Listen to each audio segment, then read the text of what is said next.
I'm leaving Paleo FX, where I got to see a lot of awesome products. My kids had a ball. I'm going home, and then I'm going to head out to the speaker dinner where I'm going to see everybody who's speaking at the event over the next few days. And I had a conversation with a friend of mine where I think I was able to help him shift perspective, but I know I was able to help him avoid a major mistake in his business. I know because I've made it. I'm Alex Sharfin, and this is the Momentum Podcast, made for empire builders, game changers, trailblazers, shot takers, record breakers, world makers, and creators of all kinds. Those among us who can't turn it off and don't know why anyone would want to. We challenge complacency, destroy apathy, and we are obsessed with creating momentum so we can roll over bureaucracy and make our greatest contribution. Sure, we pay attention to their rules, but only so that we can bend them, break them, then rewrite them around our own will. We don't accept our destiny, we define it. We don't understand defeat because you only lose if you stop, and we don't know how. While the rest of the world strives for average and clings desperately to the status quo, we are the minority, the few, who are willing to hallucinate there could be a better future, and instead of just daydreaming of what could be, we endure the vulnerability and exposure it takes to make it real. We are the evolutionary hunters, clearly the most important people in the world, because entrepreneurs are the only source of consistent, positive human evolution, and we always will be. So today I was at Paleo FX, and I saw a good friend of mine who owns a business, and here's what happens. I'm a business consultant. I'm a coach. I help a lot of people grow businesses. So sometimes people will ask me questions that have been bothering them for a while. And that was one of these questions that I got. And, I often talk about like having experience and understanding, having been there before and having seen patterns where decisions like this are so hard to make. So here's what happened. He is the CEO of a business, and he's not really involved in operations. He's kind of completely hands-off on operations. And he has an operator who runs the business. And the scenario is a designer or someone was getting something prepared for some project deadline that they had, and that person didn't do what he expected them to do. So he reached out directly to that person and asked her what was going on, and she gave him an answer he didn't understand, so he kept asking questions trying to get an answer. And that interaction caused the person he was talking to so much stress that she went on 3 days of requested personal time, stress leave. She actually requested stress leave. And, when he expressed it to me, he told me, like, this just feels ridiculous. Like, I reached out to her, I asked her a few questions, and, how could it possibly have caused her 3 days stress leave? And when I was younger, I would have told him, like, I would fire that person. Is that crazy? What do you mean you asked a few questions and she needed 3 days stress leave? But now, after watching patterns in my own businesses and watching patterns in the businesses of the people that I work with, I can tell you that there's a completely logical explanation for that outcome, for what happened. There's actually a completely logical and actually a rational explanation for why that woman went on 3 days sick leave. And I know you don't believe me. I know that sounds crazy to 99% of entrepreneurs who haven't grown teams. They're like, of course you get rid of that person. That just doesn't sound rational. That sounds crazy. And I know that all of us have this almost guttural reaction to people having that type of a reaction to communication. But this is a pattern I've watched in hundreds of businesses. It's a pattern it took me over 15 years to recognize in my businesses, and it took me more years to figure out how to build the system so that it would stop happening. Because here's what happened. Let me explain to you what happened, and this is what I explained to him. I said, here's what I just heard. I just want you to hear what I heard so you can understand what's going on. But first I need you to know something that I tell every CEO. You have no idea the position and the stature and the status you have in the lives of the people that work with you. You have no idea how they see you, especially if you're a CEO who's hands off to operations. So you're the guy or the woman who makes it all happen, but they don't really, talk to you a lot. They don't really interface with you a lot. They don't really interact with you a lot. You hold almost this mythical place in their minds. And so here's what happened. And, here's my friend said, well, I just don't understand how she could have reacted that way. I spent, time with her at a conference recently. I said, okay, well, how long ago was that? He said 6 months. I said, after that conference, how routinely and regularly did you have communication with her? And he said, I didn't really have communication with her. I had, this was the first time I've communicated with her since we spent time in the conference 6 months ago. I said, okay, and so was the initial communication just a question? And he said, yeah, I asked her a series of questions. And I said, okay, so I want you to understand what happened from her side. You're not involved in operations. She never hears from anybody. She's getting ready for an event. Most people who are in a position in your business, and this is for him and for you, most people that are in a position in an entrepreneurial business are running at or near red line. They're already giving you everything they can. In a business where you get true believers, in a small business where you get the type of personalities that do well in a small business, they are giving you as much as they can most of the time. If you have the right systems in place and you have a team that is excited about outcomes, they're giving you what they can. And so you have to be careful when you jump in and ask questions when you're not routinely involved with them. Because here's the impression from the team member side. I haven't talked to this person in 6 weeks. They are the person who makes the entire business run in a direction. Out of the blue, I get a series of questions from them, making me feel like I'm doing something wrong and I'm not doing my job. I was already stressed out. I had no idea why I was getting the questions, especially from him, since we never talk. And it was so stressful. I felt like I needed some time away because I've been redlining for 2 weeks, and that was just overwhelming. And for every one of you who, and by the way, I know there's a predictable percentage of every population of entrepreneurs who, when I say stuff like this, they shake their heads like they wouldn't stand for it. Well, here's what I want you to know. You can avoid this completely. That type of behavior of going from being the CEO who's hands off to operations, to diving down and talking to someone at a tactical level who's getting something done and starting to ask them questions and seeing the deficit in what they're doing. That's the mythical behavior of Steve Jobs. That's the behavior that I can tell you I had for years, because I didn't understand that I was doing something wrong when I went from being CEO to diving all the way down to correcting somebody who was in an entry-level position. I didn't realize what a massive impact it had, not just on the person, but on the organization. It made my team, in a lot of ways, I was a very successful CEO. In a lot of ways, I also created a lot of fear on my team because I set up a chain of command and then I wouldn't respect it. And so I would more than I want to admit, I would put people in management positions, and in this is, in different periods of my life, it happened even more, and sometimes it would happen less, but depending on what was going on, I put people in leadership positions, and I'd give them responsibility, and then I'd constantly undermine their responsibility by going directly to the person that they work with and trying to correct them and leading them. And in some cases, I had to work with people tactically. I do that now, but I didn't understand what I understand now. Today, and I actually shared this with my friend. I say, today I'm here with Eddie, who is on my team, and Eddie and I work together all the time. He's our production manager. He manages all our video. He does all our video for events. He does some of our audio stuff. He does a ton for us, and he comes out and he helps me capture content.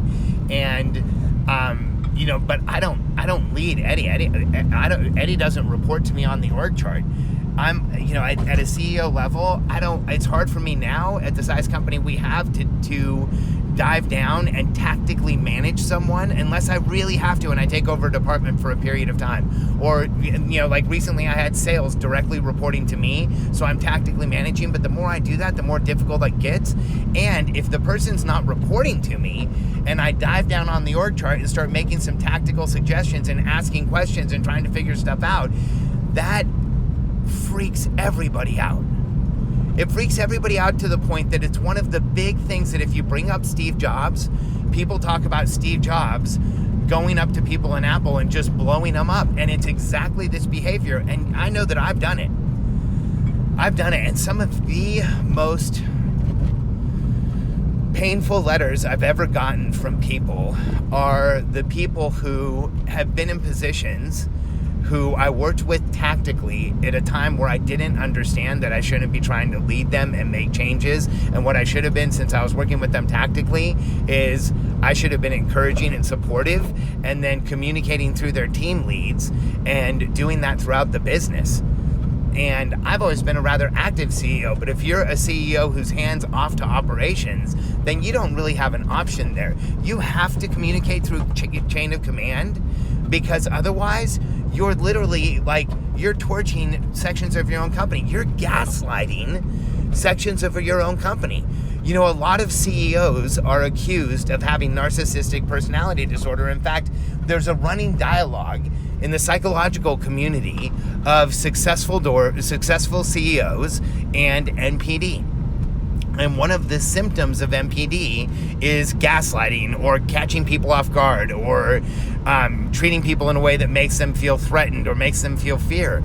And here's how this can make them feel threatened or feared. If you're the guy who's like the hands off, when you approach them, it is seen through a microscope and heard through a megaphone. You need to repeat that to yourself every time you offer correction to one of your team members.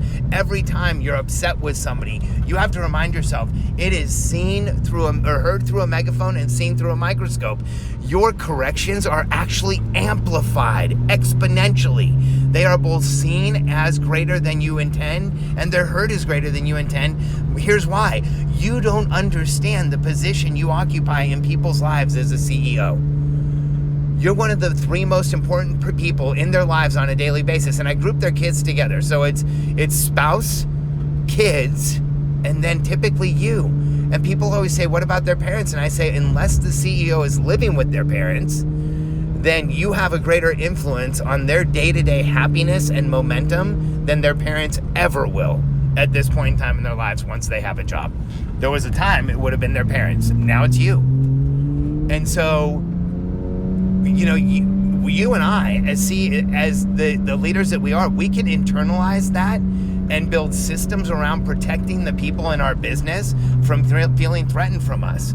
And here's the irony of this is that these are the systems I wish I had when I was younger.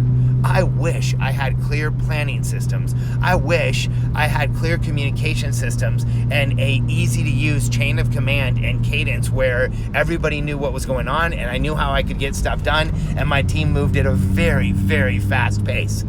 And I wish I knew the right projects and how to choose which one. I remember times where we were in the multi-million-dollar range of growing and getting to the point where I would have a day where I was so overwhelmed I didn't know what to do. And then I remember having times where I literally didn't know where I should focus in order to grow the business. And so if you don't have systems and process in your business to identify the right projects, to identify the right processes you document, again, which are the important ones? Which ones do you do high-level documentation? Which ones do you do detailed documentation? How do you differentiate, and how do you make sure that you have the right processes documented at a level where they can be duplicated? And then how do you consistently recruit, hire, and onboard the same people? The right people. And there's a legitimate reason, and I want you to just give me a second and let me convince you not to dive down levels on your org chart. And if you do have to dive down one, to be careful. Here's why. Because if you've built an org chart the right way, if you've built an organizational chart where each person rolls up to someone who knows who they are, who is responsible for how much that person is responsible for, who is watching their productivity, who is seeing what that person's doing, who is talking to them on a weekly basis and having a meeting on a weekly basis with that person, who's going through some type of a review or self-assessment process with them. If you have somebody who's doing that, then communicate through that person so that person can help you understand what's going on with that person and what's happening. And if there's something that's missed, let them communicate with them and use the chain of command in your company, because otherwise you are just absolutely putting people into a panic. And at 46, I can tell you that I now have perspective on how when I did that, I would shut down productivity in parts of my business. And I now have perspective on how when I did that, I would have entire groups of people in my company, not one or two people, but groups of people in my company look at me differently and be, upset with me because I would, and I wouldn't understand why. I felt like I had a conversation. I felt like I asked a bunch of questions. And sometimes, yeah, you know what? I did. I made a little correction. Like sometimes I would tell somebody, that they needed to work harder or they weren't getting enough done or whatever. And you know what? I now have perspective for how ridiculous that was. For a CEO to jump down a level and make correction there has to be a serious issue going on. And if you're doing it all the time, then you're going to do one or two things. Either have people always scared of you like I did, or you're going to have people not really think you're serious. See, the problem with me was I would jump down a level or two. I wouldn't follow chain of command. The person would completely freak out. Their productivity would go down. I would get even more upset. Then I wouldn't follow chain of command over and over again. I would go around the manager and continue to communicate with the person who wasn't performing. And as soon as I was in that process, that person was out the door, because now I was like lighting them up and terrifying them on a daily basis. They had no chance of success. And it is, here's what I want you to know as a CEO. For me, when I watch panels and I'm on a lot of panels and I listen to a lot of panels, when I'm on panels, I often pull out my phone and take notes, because there's so many good, so much good insight from other people who have been there and done that. If there's somebody else on the panel who has the experience, who has figured something out, for me, it doesn't matter how old they are. I want to understand what they're talking about. And so often, somebody I know, my dog just came out of the house and is barking at me. So often somebody I know will, hang on, stop it, Lily, it's me. Lily, it's me, stop. So often, see, I hate pressure and noise, but that's my kid's dog. And she's freaking out because I'm outside of the wrong part of the house. So she stopped because I walked up to her. Now she can smell me. So anyway, so often, somebody will ask a speaker, what will you do? What would you do differently now, given the experience you have? And so often there's just this off-the-cuff answer of, I wouldn't do anything differently. My experience is my experience. This is how I've learned to be where I am. And well, here's what I would do differently. I would take back the times in my career where a person in my company got a reaction from me in a moment of frustration that was in excess of what they needed to hear to get me the result I wanted. So in other words, when I overreacted to someone, when I was reactive with someone, when I chewed someone out, when I did those things, like those are the things that I would go back, and I wish I could have learned those lessons a different way. Because I didn't realize just what an indelible impression I would leave on people.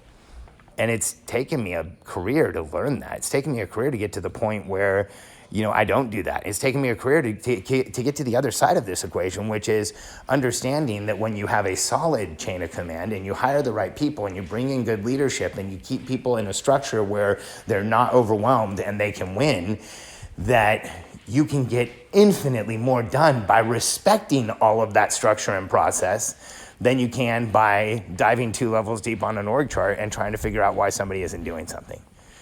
What ends up happening is when you build it the right way, when you have a plan, when you have a system, when you have the right process, the right projects, the right people, and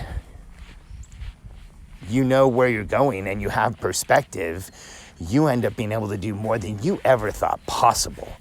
And that's how you get to multiple 7 figures and then 8 figures and then 9 figures and beyond. You have the structure in place where your people are protected and they have a leader in place that's responsible for their success. And that doesn't mean that if somebody's not performing, they get a free pass. In fact, this is how you create an incredibly fast-paced, incredibly fast-growing performance culture. And this is how you get your team to grow like crazy with you and get way more done, because when you communicate through a solid team of leaders, you have to make less decisions. The team doesn't hear from you as much as as you would need to, and you can get more done and you become more strategic and your business grows faster and it gets your people a lot less reactive. And so think about the next time you're going to react with a team member. If you have a structure in place, if they have leadership in your business, start respecting that structure and the entire business will shift. And just be careful about diving down and communicating directly and asking questions, because any question is seen as a correction, not just as an inquiry. It's not an inquiry, it's an inquisition, and it feels like an interrogation. And when people feel attacked, you create a culture of fear, and you may get a lot done because some people feed on the fear, but it is a really difficult way to build a company, and you end up over time causing problems with people. And again, if there's anything I could take back, that's what I would. I don't want you to take as long as I did to learn these lessons. If you are growing a business and you're ready to grow it faster and you want to put the right structure in place so that you don't have these issues, so that you don't run into those problems, reach out to us. Go to billionairecode.com. You'll have an opportunity to set up a call with a member of my team, and we will go through a quick strategy session with you so that you can understand where you really need support in your business. And if where you are matches up with what we do as a business, we will show you how we can help you. And if not, we'll do what we can to help you create momentum so you can come back when you're ready to scale and grow your team.